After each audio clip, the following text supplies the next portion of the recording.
Tunamshukuru Mungu kwa siku ya leo kwa kutuamsha salama. Basi leo tumefika hapa kwa ajili ya kuitangaza Pugu Marathon ambayo ilizunduliwa tarehe 16 mwezi wa pili na Mhashamu Baba Askofu Yuda Tadei Ruwaichi pale St. Joseph, na mpaka leo basi tumeshaweza kufanya mambo mengi. Maandalizi ya vifaa vya Pugu Marathon yanaendelea vizuri na tunategemea mpaka tarehe moja au mwanzoni mwa Mei vitakuwa tayari.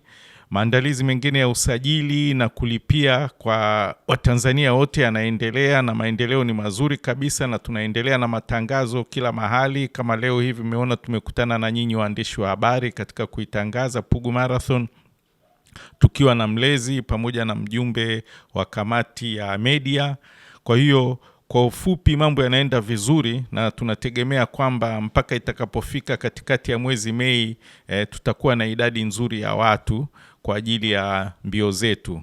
Mbio zetu zitakuwa kule Pugu na ni Jumamosi tarehe 30, ambayo kuanzia saa 12 asubuhi basi mbio za kuanzia kilomita 2, 5, 10 na 21 zitakuwa zinafanyika, na washindi watapata zawadi katika hizo mbio.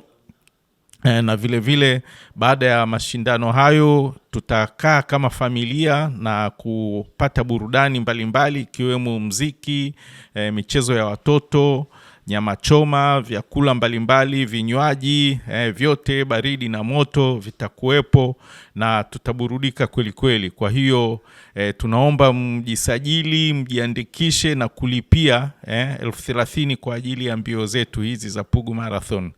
Na waasa washiriki wote, watazamaji, naomba basi mtuunge mkono katika Pugu Marathon na Mungu awabariki. Asante.